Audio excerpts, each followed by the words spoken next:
Eu tenho que continuar. Tenho que continuar porque o Paysandu conseguiu, no sufoco, a sua classificação para as quartas de finais da Copa Verde. Acabou na Curuzu, Paysandu 1, Porto Velho 1, e nos pênaltis o Papão levou ao melhor e conseguiu a vaga na próxima fase da Copa Regional. Então, no vídeo de hoje, vamos analisar como foi esse confronto e, principalmente, como foi essa atuação do Paysandu na Curuzu. Meu nome é César Marim, sou criador do canal Bastidores e convido a todos que não conhecem meu trabalho a conhecerem através desse vídeo e de vídeos antigos. Gostando? Se inscreva no canal, deixe seu like, acione as notificações e comentem. Podem comentar à vontade, concordando ou discordando de mim, sempre dando a opinião de vocês. É bem bacana, assim o YouTube vai entender que vocês estão gostando do nosso conteúdo e vai compartilhar o nosso conteúdo para as demais pessoas. A proposta do canal é analisar o futebol paraense, como no vídeo de hoje vamos analisar essa classificação bicolor. Foi um jogo muito ruim do Paysandu. Eu acho que o pior jogo do Paysandu no ano supera o jogo de Pixunão, porque lá no Pixunão você pode falar um jogo às 10 horas da manhã, um outro campo, um outro gramado. A atuação foi muito ruim, tomar aquela virada para Santa Rosa, inacreditável. Santa Rosa era o lanterna da competição àquela altura e toma a virada, não joga bem. Mas o jogo da Curuzu contra o Porto Velho foi assim um show de horrores. Durante os 90 minutos, primeiro tempo então nem se fala, mas o jogo todo foi muito ruim da equipe do Paysandu. E nas disputas de pênaltis parece que o Paysandu não queria classificar. Perdia pênalti. A sorte é que o Porto Velho também foi extremamente incompetente. O Matheus Nogueira estava o único que salvou do Paysandu. Estava numa noite realmente iluminada o goleiro do Paysandu e salvou o Paysandu. Fica também o detalhe para a rede social do Paysandu, que comemorou essa classificação de uma maneira que parecia que tinha ganhado a Libertadores, né? Uma classificação de uma atuação muito ruim, é lógico. A rede social do clube vai jogar para cima, como se nada ruim tivesse acontecido, normal, é assim que funciona. Mas um ponto positivo dessa é a torcida do Paysandu. A torcida do Paysandu não caiu muito nesse conto que classificou, tá ótimo e pronto, vamos seguir, time de guerreiro, não. A torcida do Paysandu se manifestou tanto na arquibancada da Curuzu quanto também nas redes sociais de maneira bem negativa, né? Porque viu a atuação do Paysandu. Quem conseguiu ver o jogo? Eu consegui ver o jogo através de um link de um grupo do Facebook, que eu nem sei quem compartilhou esse link, porque a Copa Verde é tão fraca tecnicamente, financeiramente, visibilidade, que nem transmissão teve. Como a gente vai valorizar uma competição dessa que nem transmissão teve? Mas isso eu até falei no vídeo de ontem. Hoje a gente vai falar mais realmente do jogo em si, do Paysandu, que eu vou trazer aqui o campinho, mas é uma atuação alarmante, uma atuação extremamente preocupante do Paysandu, que a gente não vê melhor. Eu sei, começo de ano, mas jogando contra equipes extremamente fracas. Se o Paysandu não tem uma evolução, o Paysandu toma gol. Todo jogo o Paysandu toma gol contra equipes realmente bem fracas no cenário esportivo brasileiro, tanto em questão do Campeonato Paraense, como agora também na questão da Copa Verde. É preocupante. Tem algumas questões que já preocupam desde o início da temporada. E antes da gente entrar nessas questões especificamente, vamos trazer o campinho, que aí a gente aborda tudo. Aborda o jogo, aborda questões individuais, questões coletivas também. Tá aí o nosso campinho. O Paysandu foi a campo com Matheus Nogueira, Edilson, Luan, Quintana, PK, Vilela, Vargas, Giovanni, Rossi, Nicolas e Borazzi. Matheus Nogueira, como eu disse, o melhor do Paysandu no jogo. O jogo começa, o Porto Velho com 5 minutos faz 1-0. Aos cerca de 20 minutos o Porto Velho tem a chance de fazer um outro gol. O jogador, numa falha defensiva do Paysandu novamente, o jogador do Porto Velho sai de frente para o Matheus Nogueira, que faz uma boa defesa. 10 minutos depois, o Porto Velho mandou uma bola na trave, ou seja, a equipe do Porto Velho, que é uma equipe de divisão inferior do cenário brasileiro, mandou no primeiro tempo. Poderia, no mínimo, estar vencendo por 2-0. E 2-0 você praticamente eliminava o Paysandu pela atuação do Paysandu. Que primeiro tempo horroroso da equipe do Paysandu. O Paysandu não conseguiu desenvolver nada. No segundo tempo melhorou. Melhorou porque não tinha como piorar. O Paysandu não tinha como piorar depois desse primeiro tempo perdido em casa para o Porto Velho, jogando da maneira que jogou. Como é que piora? Não tem como piorar. Então não significa que para mim o Paysandu evoluiu na segunda etapa. Não. Se alguém utilizar esse termo, comissão técnica, diretoria, alguém utilizar esse termo, evoluiu? Não, é mentira, não evoluiu.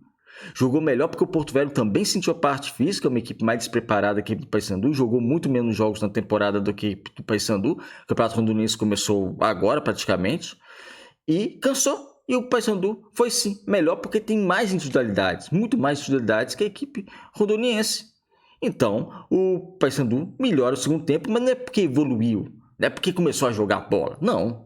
Porque aproveitou a sua individualidade contra a fragilidade do adversário. Isso aí eu sou bem categórico em dizer. Uma atuação toda ruim do Paysandu. Toda ruim.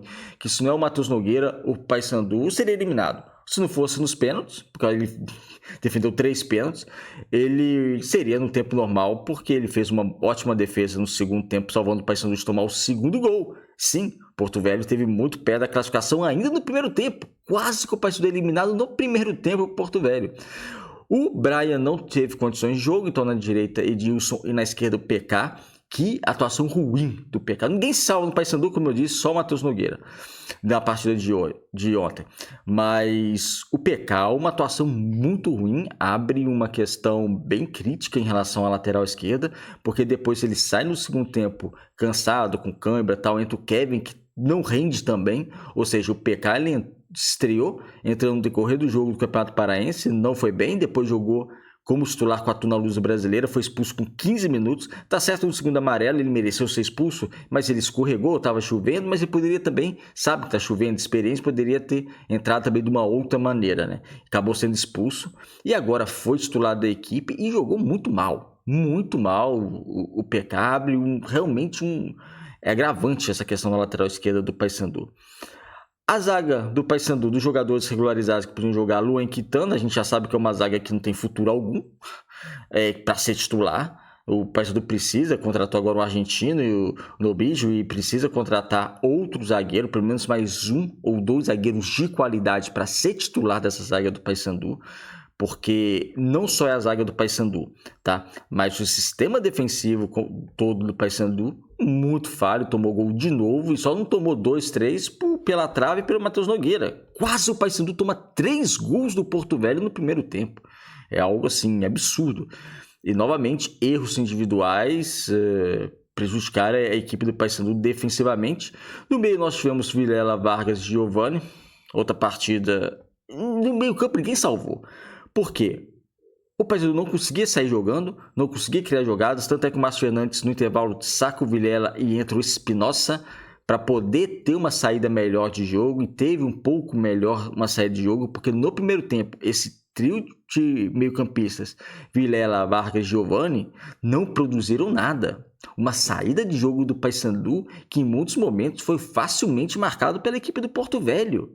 E a gente está falando de novo da equipe do Porto Velho, gente. A gente não está falando de uma equipe que vai disputar acesso para a Série A, não. A gente vai estar falando de uma equipe que está acostumada a não ter divisão nacional, no máximo chegar a uma Série D. Sequer sonhou em brigar por um acesso para uma Série C. Então, assim, é um outro patamar. E o Paysandu, dentro dos seus domínios, se batendo com essa equipe. Então, uma produção do meio-campo do Paysandu, algo assim assustador. Defensivamente, na primeira etapa, muito falho. Na segunda etapa, melhora um pouco, mas como eu disse, porque o Porto Velho desiste praticamente de atacar, foi tentar segurar até o final esse 1-0. Mas na parte criativa, nada. E outra partida bem apagada do Giovani. Outra partida apagada do Giovani, eu não sei porque o Juninho não joga. O Juninho não entra. O Juninho, ele não joga na equipe do Paysandu. E eu não sei por quê. Eu não sei porquê. Ah, ele é craque? Não, ele não é craque, não. Ele também tem suas limitações. É um jogador que precisa melhorar o passe, precisa melhorar a finalização. Mas o Juninho, esse ano, é o melhor meia do Paysandu. De rendimento, é o melhor meia. Melhor que o Marlon e melhor que o Giovani. De rendimento é. Se alguém tem uma opinião diferente, pode deixar. Aí não tem problema algum, não. Pode discordar de mim. Mas o Juninho não joga. Eu coloquei ele aqui, mas ele não jogou, né? Então vamos tirar o Juninho e Giovani. Outra partida apagada e assusta contra adversários frágeis. Contra adversários frágeis, não conseguindo criar. A situação do meio campo do Paysandu muito preocupante. Igual eu falei, é início de temporada, mas não tem como passar pano por ser só início de temporada. Sabe? São muitos erros contra adversários muito frágeis. Para um time que tem a pretensão de subir para a Série A, não é fácil.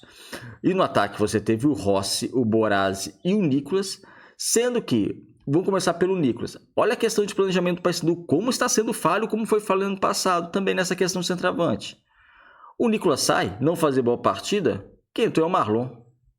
Cadê o outro centroavante? O Marlon jogou um pouco mais fiado, mas também recuava para buscar a bola.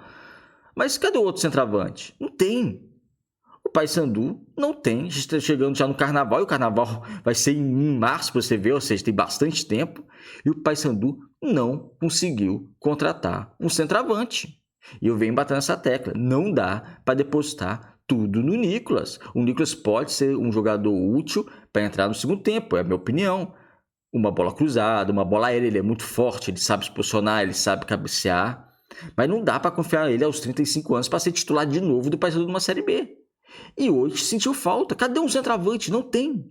Não tem centroavante. E o Paysandu tem que contratar um centroavante para ser superior ao Nicolas, para o Nicolas ser reserva.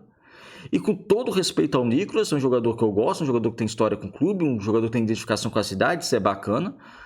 Mas não dá. Não dá. O Paysandu tem que melhorar o nível. Então ele é muito útil, ao meu ver, no segundo tempo, entrando, disputando uma bola de cabeça, uma bola cruzada. Bem bacana, mas tem que contratar. Tem que contratar outro centroavante. Aí ficou um Rossi de um lado, o Boraz de outro. No segundo tempo, o Márcio Fernandes ainda coloca o Del Valle e o Boraz vai jogar um pouco mais recuado. Eu não gostei do Boraz jogar um pouco mais recuado, porque desses pontos, embora o Rossi tenha feito o gol de empate, mas dos pontos hoje do Paysandu é um jogador no 1 contra 1. É um jogador que pode fazer um pouco mais a diferença. E é um jogador tecnicamente bem melhor que o Del Valle, o paraguaio, tá? Então ele jogou um pouco mais recuado e depois tomou cartão. E numa falta qualquer poderia até ser expulso, porque ele teve uma obrigação tática maior depois.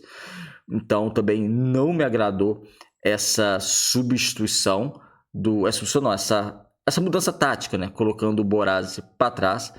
No segundo tempo, como eu disse, o Paysandu melhora, o Paysandu tenta mais o gol, consegue o gol aos 30 minutos através do Rossi. Não teve competência para fazer um segundo gol. Porto Velho se fechou da maneira que conseguiu se fechar. O Porto Velho fez até 2 linhas de 5 muitas vezes, ou uma linha de 5, uma de 4. Então, Porto Velho totalmente fechado no segundo tempo. Paysandu, que é mais time, não conseguiu furar essa defesa para conseguir a virada. Foi para os pênaltis. E nos pênaltis foi aquela loucura toda. Toda hora um perdia um pênalti. Até o Quintana fazer o último gol do Paysandu e conseguir essa classificação bicolor para a próxima fase.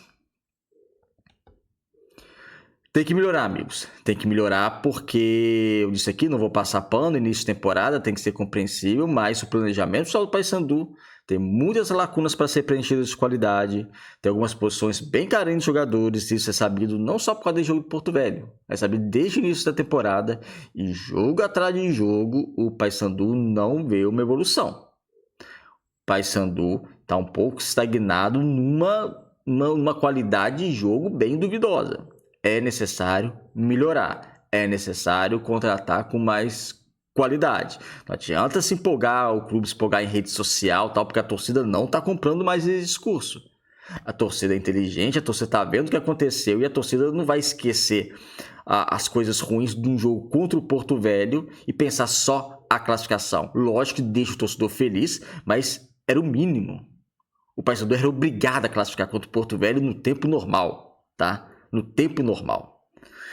É isso, amigos. Obrigado por assistir o vídeo até o final. Se gostaram, se inscreva aqui no canal, deixe seu like. Até o próximo.